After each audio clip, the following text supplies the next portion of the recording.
కర్ణాటకలో వచ్చిన SSC results లో ఒక అబ్బాయి అన్ని సబ్జెక్టులో ఫెయిల్ అయినా కూడా వాళ్ళ పేరెంట్స్ కేక్ కట్ చేసి మరీ దాన్ని సెలబ్రేట్ చేసుకున్నారంట.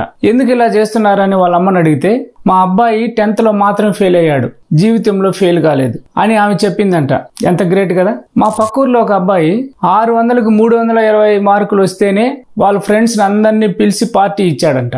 మా ఫ్రెండ్ కొడుకు 10th లో ఒక సబ్జెక్టులో ఫెయిల్ అయిపోతే వాళ్ళ ఫ్యామిలీ ఎంత చాలా హ్యాపీగా ఉన్నారు. ఎందుకని అడిగితే మేము 3 సబ్జెక్టులు ఫెయిల్ అయిపోతాడు అనుకున్నాము, ఒక సబ్జెక్టులోనే ఫెయిల్ అయినాడు కాబట్టి మేము చాలా హ్యాపీ అన్నారు. ఇదంతా నాణ్యానికి ఒకవైపు ఉంటే మరొక వైపు ఎలా ఉందంటే 600 మార్కులకి 550 మార్కులు వచ్చినా ఏడుపే, 580 వచ్చినా ఏడుపే, 585 వచ్చినా ఏడుపే, ఈవెన్ 590 వచ్చినా కూడా ఏడుపే.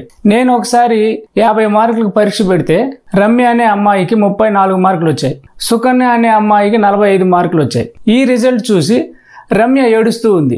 ఎందుకమ్మా ఏడుస్తూ ఉన్నావంటే, సార్ నాకు ఎగ్జామ్ లో చాలా తక్కువ మార్కులు వచ్చాయి అంది.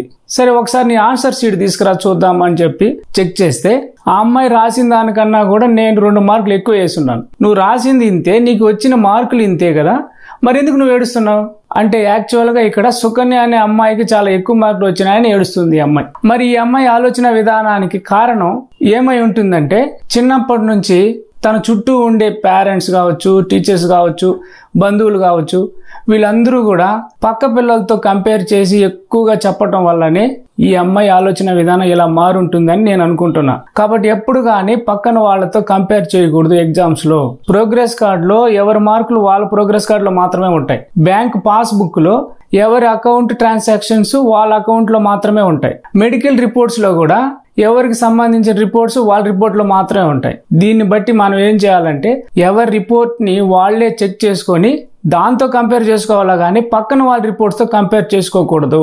కోతికి ఏనుగుకి చెట్లెక్కే పోటీ పెడితే ఎప్పటికైనా ఏనుగు గెలవగలుగుతుందా? ఇంపాసిబుల్ అన్నమాట.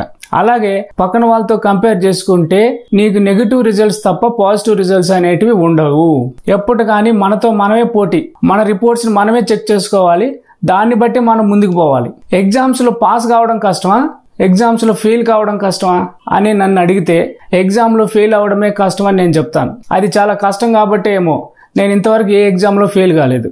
జూన్ నుంచి ప్రతిరోజు స్కూల్కి వచ్చి స్కూల్స్ లో పెట్టే అన్ని ఎగ్జామ్స్ రాసి, స్లిప్ టెస్ట్లు, మంత్లీ టెస్ట్లు, ప్రీ ఫైనల్ అన్ని ఎగ్జామ్స్ రాసి అయినా కూడా మినిమం స్టాండర్డ్ మార్క్స్ కూడా రాకుండా ఫెయిల్ అయినారంటే అది ఎంత కష్టం ఆలోచించండి. సినిమాకు పోయేసి సినిమా చూడకుండా ఉండడం ఎంత కష్టమో అలాగే స్కూల్కి వచ్చి ఎగ్జామ్స్ లో ఫెయిల్ కావడం కూడా అంతే కష్టం. ఎగ్జామ్ జరిగే 3 గంటల సమయంలో ఓపిక్ గా ఎగ్జామ్ రాయకుండా ఉండి చివర్లో ఒట్టి పేపర్ ఇవ్వడం అనేది ఎంత కష్టమో ఆలోచించండి. కాబట్టి ఫెయిల్ అవ్వడానికి కష్టపడే బదులు కొద్దిగా పాస్ అవ్వడానికి కష్టపడితే కూడా మీ జీవితంలో ఎంతో మార్పు వస్తుంది. ఈ వీడియో ద్వారా నేనేం చెప్పదలుచుకున్నాను అంటే రిజల్ట్స్ ని ఎవరితో కంపేర్ చేసుకోవద్దు. పాస్ కావడం అనేది చాలా ఈజీ. జీవితాన్ని లైఫ్ అంటాం, LIFE. ఎఫ్ అనే దాన్ని ఫెయిల్యూర్ అనుకుంటే ఎఫ్ అనేది కానీ లేకపోతే LIE అవుతుంది, అంటే అబద్ధం. అంటే ఫెయిల్యూర్ లేకపోతే జీవితం అంతా అబద్ధం అవుతుంది. ప్రతి ఒక్కరూ ఫెయిల్ అయిన వాళ్లే. జీవితంలో ఏదో సందర్భంలో ఫెయిల్ అవుతూనే డెవలప్ అవుతారు. కాబట్టి ఫెయిల్యూర్ ని వ్యతిరేకించకూడదు. ఫెయిల్యూర్ ద్వారా నేర్చుకొని ముందుకు పోవాలని కోరుకుంటున్నాను. Thank you for watching.